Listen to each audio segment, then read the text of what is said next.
Hello, I'm John Micklethwait, Editor-in-Chief at Bloomberg, and I'm delighted to say we've got Andy Burnham, the recently re-elected Mayor of Greater Manchester here. Re-elected, I should say, with 2/3 of the vote. Before that, he had a long and successful career in what he now regards as the Westminster bubble, but he was Chief Secretary to the Treasury, Culture Secretary, and Health Secretary. And he has a book coming out in September about the need for a different form of post-COVID politics. We're going to hit the subject of cities and London and Manchester very soon, but I thought we'd start first with politics. As you've seen over the weekend, you won comprehensively, but otherwise, Labour, the party you joined, I think, when you were 15, and which you've always been a supporter of, had a very tough time, especially in the north. And I wonder whether you think Labour can regain the north. Oh my goodness, going in with an easy one to start, John, I see. It's a big question. Yes, but it requires change. Labour has got to break out of its, dare I say it, London-centric ways, if it is to do it. And actually more than that, it's got to stop seeing Westminster as the be-all and end-all. I think the Labour Party has been quite centralising in its 100-plus year history. It hasn't really ever put forward a convincing, wholehearted case for English devolution. I think the elections that we've just been through show that the devolution of power out of Westminster into the north of England is actually the way that the party can regain its emotional connection with people, because that's what we're doing here, John. We're using devolution here to change the way politics is done, much more from the bottom up, strong, authentic representation, focused on the things that matter here to people, not often the agenda of the Westminster set. And it's paying dividends because we had better results here, not just in the mayoral election, but in the local government elections as well, because I think the public here can see that and they're buying into it. And obviously the results were different in other parts of the north. So yes, difficult results, but there's absolutely a way forward for Labour here if it chooses to take it. You mentioned the south, and you obviously have Keir Starmer, human rights lawyer from Surrey. Do you think that is a figure who can sway the north? I'm asking you partly, as you know, because you are the bookmaker's favourite at the moment to be the next Labour leader. But do you think that he is somebody who can carry the north for Labour? Yes, I do. I mean, in the end, it's people's character, it's their values that matter. I know we all have our regional loyalties, and people are aware of mine. But actually, at the end of the day, it's what you're about as a person that people will respond to. And I think for Keir, in some ways, the job as leader of the opposition hasn't started in earnest really until this point. He came in the most exceptional circumstances. I don't think you can say that he's had the opportunity yet fully to set out his stall, but that now must happen actually. And part of it needs to be the enthusiastic embrace of English devolution. You said you weren't a supporter. Sorry, apologies. I was going to say you weren't a supporter. You weren't a supporter of the removal of Angela Rayner as the party coordinator. Do you think that's a step backwards? It wasn't the right move. Here was I on Saturday night, sort of in the glow, I have to say, of a pretty good result, and I was seeing briefing against a strong working class northern woman. I didn't understand what that was all about, to be honest, given that Labour's issue that had been exposed in the elections was our connection with working class communities in the north. I mean, I'm not sure who thought that was a good idea, or I certainly didn't. I just made that clear. But I'm glad it's been resolved and things have moved forward as of last night and into today. So that's a good thing. And I think everyone now needs to, in some ways, put the last few days behind us. I mean, you said, I think, poor results, John, at the start. I would call them mixed results. I think they are mixed results. I think the problem was the worst news came first and it almost set the tone. But actually what came after was some really positive results. Winning the mayoralty in the west of England, that's a big result. And in Cambridge and Peterborough. That is a big result. Of course, the election of the first woman Metro Mayor, and a brilliant woman at that, Tracy Brabin, is great news for the party as well. So I'm not going to sort of overly gloss it, because they weren't great results. The Hartlepool result was terrible for us. But actually, overall, the picture wasn't as bad as people have said. So there was something there for Keir and the reshuffled shadow cabinet to focus on. One last thing on that. On the issue about Labour organisation, I looked and I saw that you now have a 34-member shadow cabinet, which seems gigantic, especially given the fact there's only, I think, 23 in the real cabinet. Is there some issue to do with Labour still not being organised in a way that makes it look as if it's a alternative government? I mean, you are a famously good organiser. Is there more to be done in that particular area? Possibly. I guess there's a need for inclusion, isn't there, in the Labour Party at the moment, given the difficulties we've had over recent years. See, the one thing that really came over to me at the weekend was this kind of really debilitating left-right fight within the Labour Party. And at times I see both sides as being equally in the wrong, because, you had on the one hand the right of the Labour Party saying on Friday morning that it was all about Jeremy Corbyn, the result, and you had the left of the party saying it was all about Keir Starmer's lack of policies. I'm sorry, but it was more fundamental than that. There was a loss of an emotional connection here with the party. And they jump to these quick things as though to kind of make a point against the other side. And I don't think that's right. And actually, they're missing the point. And actually, to Hartlepool voters listening to that, they said, no, we didn't. That isn't the full story. And this is where I think Labour's got to move beyond some of this kind of polarisation of recent times. People just start looking forward and start thinking about what positively Labour can do in power, and actually start to point to us a little bit more. We've often been invisible, it feels to us, as Labour mayors in recent time. I don't get invited to speak at Labour Party conference. I have no role in the election of a leader. Where is the party's commitment here to what Labour mayors are doing in power and our role within the party? So the organisation isn't right there either, as far as I can see. So I think this is part of the job now, isn't it? To get more focused, to move beyond some of these kind of just pointless arguments that we get trapped in, this left of the party, right of the party dynamic, and just start thinking about reconnection on a very fundamental level with all of our communities, but particularly those who were previously most loyal to us, like my former constituency of Lee. Get focused on the job of winning them back, and that's what we should be all about. Quite by what you said about mayors, I mean, you look back at the great reforming movements in Britain. There was 100 years ago, to the 19th century, there was a huge push towards reforming mayors in areas like Manchester and places like that. And reform was pushed by that way. As you say, Labour's been ignoring that. As you know, I work for a man who used to run New York City. Do mayors, which I should disclose, but do mayors in Britain have enough power? I suspect this is asking you an easy question, but do you think that something has to be changed to devolve more power, not just for organisational reasons, but also if you want to achieve the kind of social equity that you want to pursue?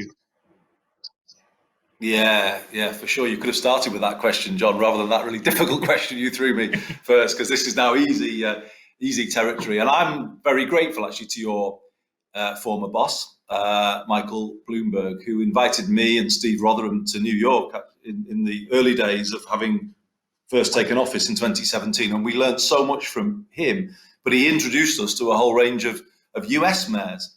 And I think Steve and I were pretty taken aback. Ben Houchin was there as well, actually. And I think the three of us were pretty taken aback at the powers the mayors had there, the sort of, the authority, really, long-standing part of the American tradition. And it was at a time when Trump had just pulled out of the Paris Agreement.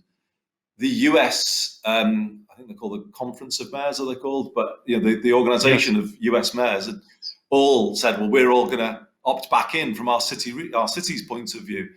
And it was a really amazing thing, actually, to sort of be part of their debates and to see the level at which they thought. So definitely we need to see the devolution of more power. In fact, I think British public, the English public, is telling our politicians that in the way that they voted at the weekend. Where we have devolution, people are buying into it, and they are saying more of it, please. And Westminster will make a real mistake. Precise powers? I was going to ask, are there precise powers that you think you should have? I see you've just done a new public transport thing, but are there particular areas that you think mayors should have control over? This is a conference about Manchester and London. Sadiq Khan has a different set of powers a bit, but are there things that you would really like to get hold of? Well, I'd like more transport powers of the kind that Sadiq has got. But I think where we would both have common ground is in saying we should have control over post-16 skills. Now, this is a classic example of a policy area that Westminster has never prioritised. It's always prioritised the university route. It's never prioritised technical education. And actually, to be honest, the reason why it's never worked when it's been run from a national level is that the needs of economies differ from one place to the next. I am proud to say on this event, and I'm conscious of the audience and the media platform that has been provided, but actually Greater Manchester is Europe's fastest growing digital and tech hub. It's an amazing thing for me to be able to say, but it's true. If it's going to remain so, I have to ensure that we're feeding that hub with a talent pipeline drawn from our communities, our best young talent being, made available to that growing digital and tech sector. And there's a real risk here that because policy isn't aligned to support me to do that, we may lose an economic advantage, not just to Greater Manchester, but to the country as a whole. So control of skills post-16 to be able to sort of clearly link what's going on in our economy to the training of young people is urgent. And there's a real need here around the climate agenda. We have a science-led target as a city region for a zero carbon Greater Manchester by 2038. So to get to that point, we have to retrofit every single building in Greater Manchester. And that means now training a whole kind of generation of young people in those skills, and then getting on with the job of doing that retrofitting. So how do we do that without control of the skills policy? So, it's going to be a really challenging thing. If we had control, we could move decisively and clearly in that direction now. And I just think that's an argument that the government needs to hear. Do you think that COVID has changed the argument about mayors at all? I mean, obviously you got involved as a mayor, but do you think that has pushed the argument for devolution forward, or do you think it's re-centralised Britain? I think it's pushed it forward with the public and possibly backwards with the government. So let me just explain what I mean by that. When I came into this role, I meant what I said when I said it would be place first, not party first. I was deliberately leaving behind the point scoring of Westminster. And I was really clear that where the government gets it right, I will say so. And I have done. If you look back over the last 4 years, I have praised the government where they've got it right. But where they don't get it right, where they don't treat people here with fairness and with respect, then I'll call it out as forcefully as I can. And that was what happened last year over the Tier 3 debate. I was trying to resolve it behind the scenes. I was saying really plainly to them, a 67% furlough is not good enough for people who work in pubs, people who work in betting shops when you're going to close down their place of work. It's not good enough. They are the lowest paid people here. And actually, Greater Manchester has been under what were effectively Tier 2 restrictions since last July, and we'd had no business support for that. And I said to them, you can't do that, and I'm not going to let you do that. And they didn't listen. And you remember what happened when that unfolded, and on the streets of Manchester, in my case, where that argument came to a head. And we then read afterwards, oh, well, the government's gone cold because they didn't like the idea that I stood up to them. Don't give us devolution if you aren't prepared to hearing back from time to time. I mean, that just shows the immaturity of Westminster and Whitehall, to be honest, that they're not prepared to let an English city region as proud and as passionate as ours to speak up for people here. So I think it's interesting. I think we're at a moment here where the public has said in its votes in this recent round of elections that it likes devolution. It likes the place having a strong voice. I think my vote here in Greater Manchester clearly is reflecting the fact that people liked the fact that I took a clear stand for people. And I hope, and I really do wish here that the Prime Minister sort of sees it the same way. As a former mayor himself, look, respect that. London stands up for itself, always has done. Don't hold it against Greater Manchester if we stand up for ourselves. But we're doing it obviously with a good cause, which we did. So it's a bit of an open question, but I think the public are saying very clearly now to all of the Westminster parties, we like devolution, we like the stronger voice it's giving us, we like being able to do more for ourselves, please give us more of it. And actually it's the way to create a healthier politics in England. Do you think that Boris, you just mentioned the Prime Minister again, as you pointed out, an ex-mayor. Do you think the Tories are any closer to moving towards that idea that devolution is a good thing? You have that long ancestry going all the way back to Margaret Thatcher, that the local councils, local mayors were to be pushed back. Do you think there's any change there? Have you seen any element of Boris Johnson acting as a mayor since he became Prime Minister? Absolutely. So he came here days after, within days of taking office. He stood in front of Rock in the Manchester Museum of Science and Industry, and he spoke a language that I completely understood, because he knows what it is to reform a public transport system. And we had a really good private conversation that day, a real meeting of minds. And I think there is a lot of policy consensus on transport. And this is the thing that I don't think he may yet have fully understood, but he may not like me saying this, but he needs me if we're to level up the north of England, because you can't level up the north of England from Whitehall, where you're just scattering out a bit of funding here and there from the Levelling Up Fund. If you were to level up this country, giving the 2.8 million people of Greater Manchester a London-style public transport system that connects them to jobs and opportunity, creates a more productive economy, and gives people in different parts of Greater Manchester the same benefits that people in London get. So when a bus ticket in Harperhay costs the same as a bus ticket in Haringey, then we will be levelling up this country. But at the moment, my residents in Harperhay can pay over £4 for a single bus journey. In Haringey, they're paying £1.55. So levelling up, if it's to become real, the Prime Minister needs to realise that he needs to back people like me and possibly his own mayors, Andy Street and Ben Houchen and others, to build that London-style public transport system. We're the ones who can do it. We can make it real. And this, in a funny way, is where our interests align now as we move forward from here. The Prime Minister needs to show that levelling up has actually become a real thing by the next general election. And ironically, we are the people. I am one of the people that can actually make that happen if he gives me the right backing. And I hope he will. And I hope we're going to can draw a line now over the arguments of last year. I'm ready to move forward if he is. And as I say, get common cause around levelling up. You know the response from some people in London is that levelling up, when you talk about levelling up, you're really in Manchester, you're also, the other side is sort of levelling down in London, that London's going to have to give away more in order to help the North. Can you either reassure people or tell them that that's part of the package, that London may have to get somewhat poorer if this levelling up is going to happen? Well, I don't think it has to be that way. We want to be building out the potential of all of the country, and therefore building UK PLC, UK GDP. That's got to be our goal. But you do want to pull away a bit from having such an over-centralised London central economy. You want to have something which is broader, and that would mean a diffusion of power away from the Westminster bubble, away from London.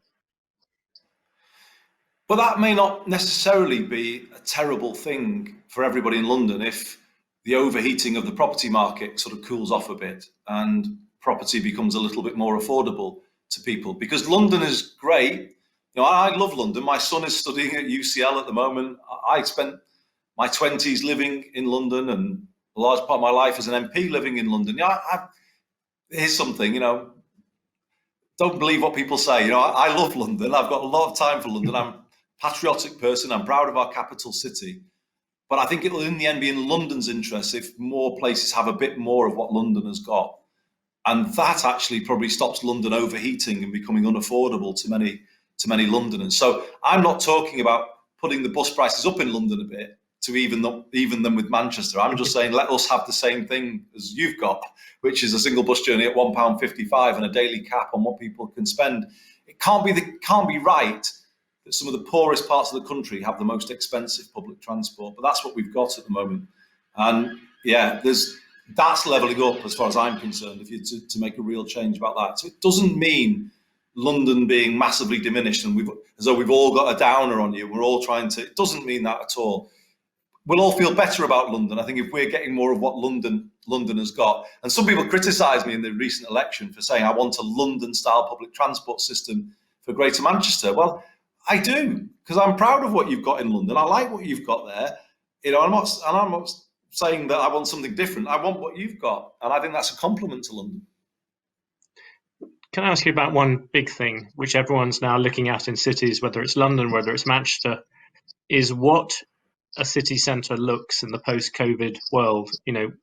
I'm interviewing you from home. Many other people are in similar situations. The idea of an office job seems to be changing dramatically. What do you think the city centre of Manchester is going to look like in 5 years' time? And are people going to want to work there? Oh, absolutely. Maybe not in the same way as they did before, but absolutely people who can't wait to get back here. The day that the pubs reopened here was something to behold, because it was just people were yearning to get back into this place. I mean, yeah, we are famous for our nightlife, for our 24-hour party people. There is a buzz in this city that is coming back, and it's great to feel it. I think people will work a little differently, so they may do 2 or 3 days in the office rather than 5. I think they may start work a bit later and maybe finish a bit later. We had a very traditional 9 to 5, Monday to Friday working week, and that caused a lot of congestion problems for us. Actually, I think we'll get a beneficial change in that direction as people change the way that they work. But they'll definitely want to spend a good part of the week in our city centre, because it's a fantastic place to be. And yes, it will change, John. The City Council, Manchester, together with Salford City Council, who have joint responsibility for the city centre Manchester, they have put forward a new transport plan which involves much more pedestrianisation of our city, much more active travel, cycling space. And you're already seeing our pubs and restaurants putting more chairs and tables out in the streets, which is a brave thing to do given the Manchester weather, which is certainly so if I could take something from London, I definitely would take a bit more of your weather than the one we've got here. But actually, people are adapting, and some of these changes are going to be permanent. And let's say you've got an office-based organisation here that's got 3 floors in a building and now only thinks they need 2. It's going to be no bad thing if that vacated floor becomes more flexible co-working space, because that can bring a vibrancy to cities too. So change is coming, but as ever, change can be good, and I think it will be good for Manchester. But do you think it's your job? Do you think it's your job to encourage more home working now? I mean, how does that work? Is it something where government, especially local government, should intervene to try and help that? Well, I've just briefed all staff here this morning in the GMCA, Greater Manchester Combined Authority, and I've said, take advantage of the flexibility that we do provide in the contract. And it's strange, actually, that people didn't really take full advantage of that flexibility, because we were quite stuck in that traditional working week that I mentioned before. But I did say to them all, but we want you back here. We are missing something, I think, by conducting all of our relationships over digital platforms. I want our city to recover, and I do want to see people here setting a lead in our organisation to other office-based organisations that, come on, there are businesses here that need us. We need to get back into the city and support them. So I'm calling for a mix, if I'm honest. If people like the home working, then yeah, we should help them, because that will give them a better quality of life, particularly for those with kids or caring responsibilities. But there is a but. We do need you back in the office at some point, just to have that kind of human contact. I mean, the Zoom year that we've just had has certainly had some benefits, though. I think it makes business meetings more business-like, sometimes more focused. in the political context, we don't get any plotting over the tea and coffee as we normally would get in normal times with political meetings. So that has been helpful not to have all of that over the last year. But I think a new normal is coming back here, and it's going to be better than the old normal. Are you attracted at all? I mean, you left Westminster, and you've written many times about how you found the Westminster bubble infuriating, that you found a new future in this sort of post-partisan world as a mayor. Are you tempted to go back to Westminster ultimately? You've talked about one day you had an ambition to be Prime Minister. Is that still part of the Andy Burnham dream? I'd be lying if I said it's gone completely. It's completely died. It hasn't, but I have stood twice, and the Labour Party's given me a pretty clear answer twice. So there is a limit to how many times you can go through that humiliation. And to be honest with you, I mean everything Joe that I say, Biden and that you've seen a number of times as well.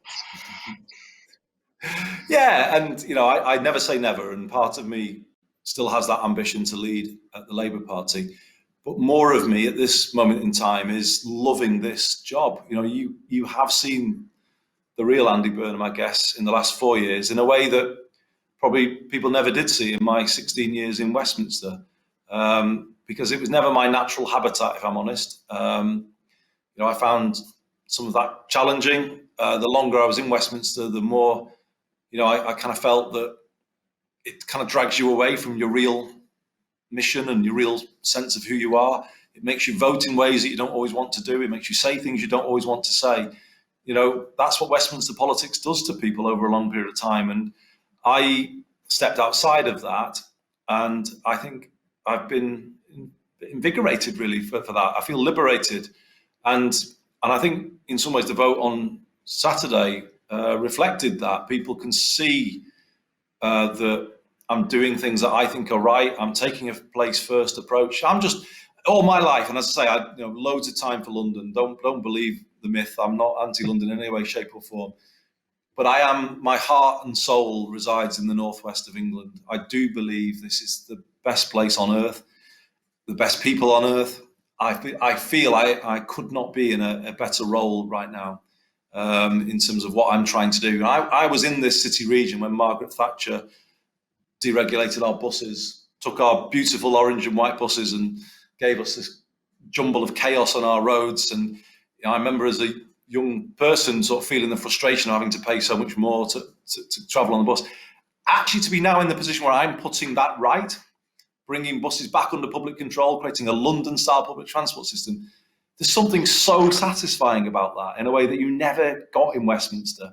Because you can get your hands on things, you can really sort things out, and that's great, and I'm enjoying it. So a long answer to a very fair question, but I am not sitting here this morning getting involved in the Westminster gossip mill. I'm out there enjoying being re-elected, getting on with the job of getting our transport system up to where it should be. But I'm not going to say no if in, 10 years' time, the Labour Party gave me a signal to say, well, actually, we're ready for you now. Well, I'd probably give it some thought if they did say that. Andy Burnham, I suspect that notwithstanding the charms of the new yellow and black buses, which I think you're introducing, I suspect you will get the call before that. But thank you very much for talking to us. It's been a great pleasure. Thank you. Thank you very much, John.